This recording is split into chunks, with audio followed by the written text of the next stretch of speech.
Why did the red guard's foot hurt? Because his hammer fell.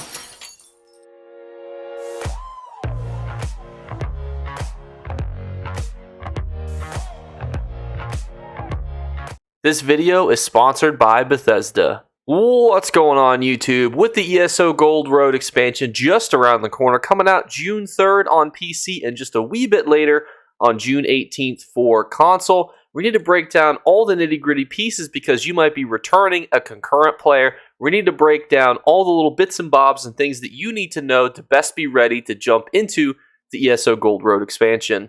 And if the ESO Gold Road expansion excites you as much as it excites me, check out my link in the description below for more information. But let's jump into what you need to know to get ready for the Gold Road. And the absolute very first thing that we have to discuss is making sure that as you come back to ESO, that you are either currently researching, completed your research, or you are starting to research traits on your items, because this is imperative to your long-term success. And I generally recommend that everybody start by researching Divine's pieces on body armor and Precise as well as Sharpened on your weapons. Generally, obviously, you want to focus on weapons and armor that you find yourself using, but it's important that eventually you learn all the traits across all the armor types and pieces as well as the weapons. Let's talk about why that is. And one of the more exciting reasons is because when the ESO Gold Road is released, we're going to get ourselves 3 exciting new craftable sets. And nobody wants to have to rely on somebody else to craft sets for them, so this is a great way for you to be able to be self-sufficient when it comes to these sets. You have to have a specific number of traits learned to craft any craftable set, so having more traits learned on a specific armor type or weapon type is going to allow you to be able to make that on your own without having to utilize somebody else. And the deeper answer can be found right here at a Transmute station, because Transmute stations were a new addition to the Elder Scrolls Online when they added the Clockwork City expansion, and it adds 2 key features that players can utilize, that being transmutation as well as reconstruction. Transmutation allows you to farm a very annoying item such as this Master Perfected Dagger and go, you know what, I got this in the wrong trait, I want to turn this into the right one, and take a lot of grinding out of the game. And it allows for you to then change the trait of your item. However, the requirement is you have to have that trait learned. So if you get yourself a very rare dungeon piece, and it's a best-in-slot piece of gear for your build, you want to make sure that you have the proper trait that you're going to want to convert that to, which will depend a little bit based on whether you're playing as a tank main, DPS, or healer main. But regardless, it's important to have the traits learned. Eventually, you want to learn them all. Again, focus on the ones that we talked about just because those are the more common ones that we discuss. But as always, in my video description, I link to a lot of build guides. And if you notice different types of builds that are requiring specific types of traits, obviously feel free to start there. The reason why you want to focus on specific traits first is because as you learn more traits, they take longer to do. So you want to start with ones that you're going to use first, and then you can kind of skip the ones on things that you're not going to be as focused on. The other half of the Transmute station can actually be used to recreate any single piece of gear that you've ever received, utilizing your collection system, sometimes referred to as the sticker book. The beautiful thing about this system is if you previously had a good set that was buffed, or you needed to deconstruct some gear just because you didn't have the inventory space for it, or if you just want to reconstruct it in the proper trait that you need, you can utilize this system to do so. Again, it does require you to have those traits, which is why I'm whacking you over the head that you want to make sure that you've got yourself a lot of research going. It's important to start this now because the first traits that you learn are going to take you a few hours, and then the last ones are going to take you a few days. So you'll have plenty of time if you get started here soon. You might start running out of time by the time the expansion comes out. Now, the coolest thing to prepare for, in my opinion, is going to be this brand new achievement-based skin that you can earn. It looks absolutely fantastic, and the way that you earn it, I absolutely love it. But I will admit to you, it's not for the faint of heart, because you have to complete the ESO main storyline, defeat Malag Bal, spoiler, you beat him in the end, and you have to do the main storylines for all of the following zones, which is the game up to our current point in the West Weald. And if you want to see your current progress towards this achievement, you can go to your zone guide and check out how many main story missions you've completed for each zone by noting the symbol on the top left. This is going to be a way that you can get that amazing skin and make yourself a true Elder Scrolls Online completionist. Another essential update item for us to break down is the free Armory system that was also recently added to the Elder Scrolls Online, and how you can utilize this free item inside of your home. And what this allows you to do is seamlessly switch between different sets that you currently have and different build setups, all the way from your attributes to your champion points to your skill setups to your poison equips, even determining if you're a vampire or not. You can cure your vampirism by clicking the button, and your werewolfinism too.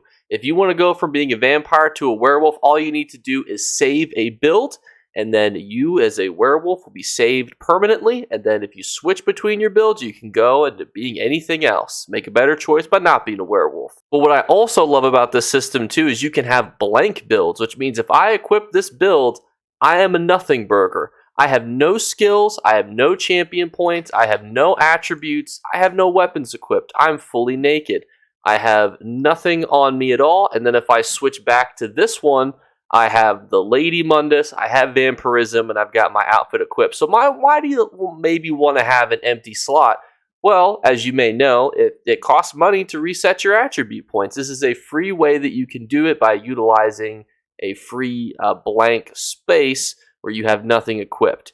Another nice perk about this as well is you can also use this to reset curses and potentially experiment with new builds from scratch by doing so. And now let's talk about guilds that you need to join. And without spoiling the greatest storyline in the Elder Scrolls Online, you want to head to Somerset and complete up to the second main story mission. This will give you access to an elite group of mages that's going to give you access to the Psijic Order skill line. And from there, you can level that and gain access to immensely powerful perks, as well as skills that are going to be recommended based on the builds that you use. Another essential guild for you to join early on is going to be your Fighter's Guild, which you're going to gain access to in any of the starter zones. Talk to the Hall Steward, and he's going to initiate you right into the Fighter's Guild. Why you want to make sure that you join this early is because anytime you kill a Daedra, you're going to be actively leveling up your Fighter's Guild line. And you don't want to join this late because all of the Daedra that you've killed doing zone quests, story quests, daily quests will not have counted towards leveling up this essential skill line. This also translates to the Mages Guild, which is also right next door generally in all of the main starter areas. Head on over, talk to the mages, join them. Instead of killing Daedra, a little bit less exciting, you need to read books in the Overland. Not as cool as killing Daedra, but by joining the Mages Guild, you're now going to get credit for reading those books and leveling up that skill line. And a lot of the best skills in the game are locked behind the Fighters Guild and Mages Guild, so you need to level these bad boys up on either any new characters or returning characters where you've not done so. Another fan favorite guild that you might want to join is the Dark Brotherhood. But why might you want to join these bad boys? And that's because you can non-conspicuously utilize the Blade of Woe to take items from inconspicuous NPCs that didn't really need these items in the first place. So what's also nice about the Blade of Woe is it also works on enemy AI. You can actually utilize the Blade of Woe on occasion to assassinate NPCs that would be hostile to you just by sneaking up on them and tapping them on the shoulder and utilizing that Blade of Woe.